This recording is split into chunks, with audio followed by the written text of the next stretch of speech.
Music lovers and music haters, let's all gather here. This is Free according to Loux. Oh brother, oh brother.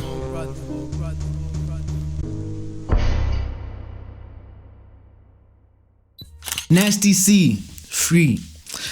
Look, man, I think I'm gonna be honest with you.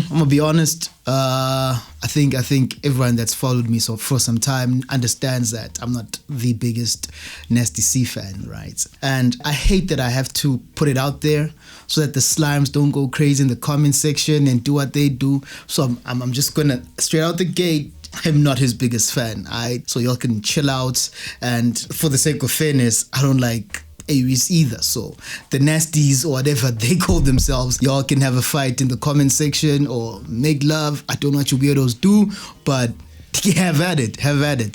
I say that to say this: when I listened to this album, or when I was preparing to listen to this album, I didn't really expect much, right? Because with Nasty C, and I've said this for some time, I feel like he's one of those rappers that rap well, but he just doesn't speak about anything I want to hear. He's not my cup of tea. I wouldn't call him a bad rapper because he's definitely not that. His flow is impeccable. He writes good lyrics that resonate with a certain fan base, and that's just not me. I'm not there. You know what I mean? That's not the level that I'm at. And so I didn't expect an album that I'm going to enjoy at all, because I didn't really enjoy most of his previous stuff too. But I was wrong.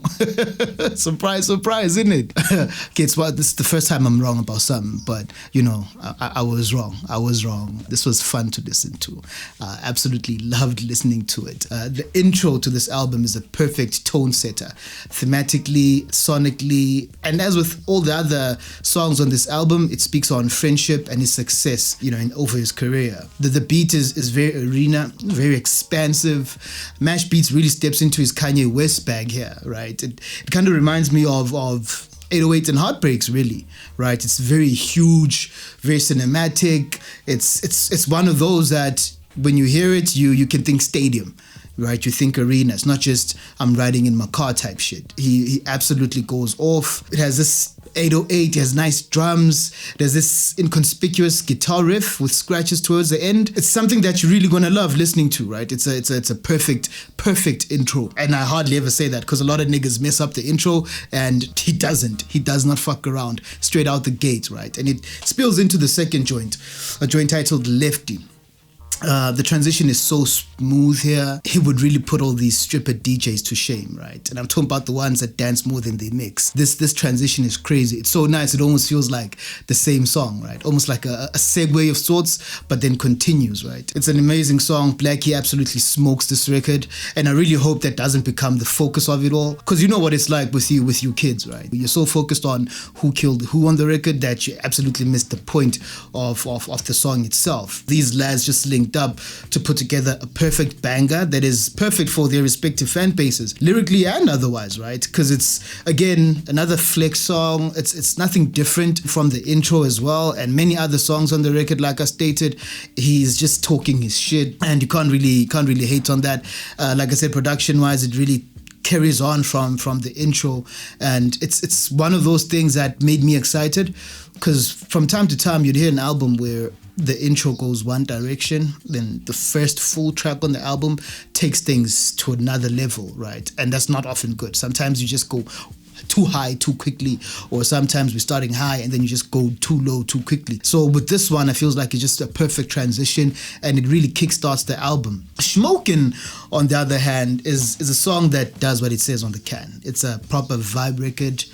He speaks about how unbothered he is about the noise outside, in terms of his career, what people are saying about his career, all the haters, all the doubters. It's produced by Way Too Lost, and I mean, Way Too Lost, I look forward to hearing more of your production, because this is nice. This is a smooth, trappish record with a jazzy bass line. It's something you can really vibe to, you know what I mean? Because even Nasty just rides it perfectly, right? And he's just rapping about, having a drink in one hand, a split Left in the Other. It's something you can chill with the homies and bump. It's a perfect song. I absolutely loved it. Switch, again, another celebration of friendship and loyalty to the people that he came up with. This is also a self-produced record. I was blown away, really. I was blown away because his production is very glossy. It's very crisp. It's not something that you come to expect. If someone who's not really familiar with Nasty C, or hasn't really looked into his career, hasn't looked into his songs and all of that, if you tell them that Nasty C produces this well, they'd be really surprised. The production itself is not really groundbreaking, right? It's not fucking Neptunes, but it's just a good product, just a good beat. I always say that when an artist meets a producer who really understands them, magic happens. And who really understands you more than you? The drums, the bass line, the strings are very simple, and lyrically he matches that. He doesn't really do too much. Sonically, thematically, it really just follows what the album is about. Heads Up, again, same vein in terms of him touching on a more personal subject matter. It's a motivational piece that I can only describe as a vanilla version of Pro Kids Chin Up. The message is simple. Don't quit. Keep pushing. You'll make it against all odds. RJ Banks produced this record. It kind of reminds me of Tim McGraw and Nelly's Over and Over Again.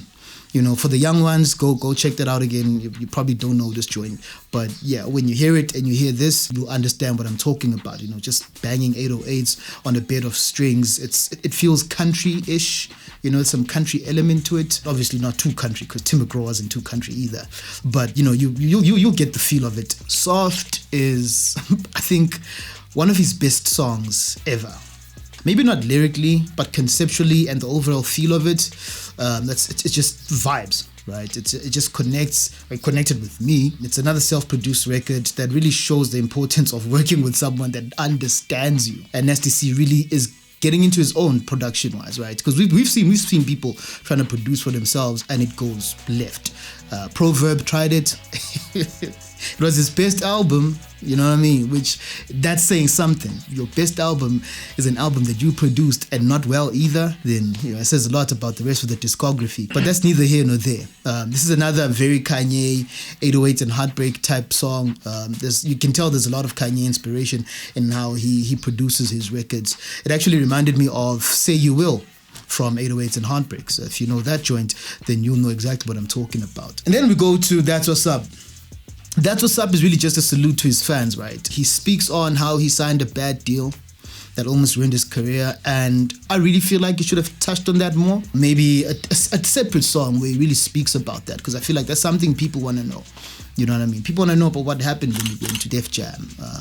Why didn't things work out in the States? Why are you not this big artist we all expected you to be when you went out there? Because a lot of people have their theories that, oh my gosh, he went there and he sounds too much like them. But from the sounds of it, it feels like he may have been shafted a bit somewhere, somehow. Or we could be talking about a different deal entirely. But ultimately, I still think it's a topic that he should touch on more, especially if he's going to be introspective in his music. But other than that, this is again one of those songs where it's just thanking his fans for riding with him. It's a beautiful song that really touches on Nasty C's softer side. That's really different from what we've come to know from him, right? He's always been this larger than life, braggadocious figure who's just about women and money and clubbing, doesn't really give a fuck. So it's always nice to hear him go deep sometimes. You listen to the previous album, joints like Broken Marriages, for example. That's my favorite version of Nasty C, because his type of braggadocious rapping is something I've heard a million times, and I'm cool with that. But the stories he's able to tell when he starts talking about himself, I think that's where he really steps into his own. And then we go into another joint. I really wish we would have continued in the same vein as this, but he sort of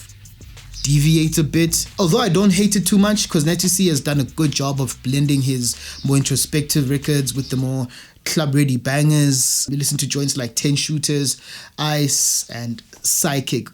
I think these are all songs that are very easy on the ear, not extremely complex lyrically. The production is not too heavy. I like it, the joints seem to aim for a head bop, and that's totally what they achieve, right? And I mean, it's cool. He doesn't go too crazy on those joints. I like Ice is one of my favorite joints on the album, so I'm glad those songs do exist to sort of give you a break from more the introspective stuff, the deeper records. And because the production is so good on these 3 records, you don't feel like the album is taking a break in terms of the momentum, right? Where you sort of see a halt in the middle of the album, where you were going one direction and then boom, everything stops and feels like you're now stepping into a side B of some sorts. I think that everything was mixed perfectly. The sequencing here was really good, so I don't really mind it too much coming after that type of song. MSP featuring Speedster though, it's so atrocious. I don't even want to touch on it. It's terrible. It's really one of the worst songs that he's ever made, and I'm not even bullshitting. It's a bad song. It's extremely vulgar for no reason. I'm not sure why he decided to go that route. I think the song itself had potential.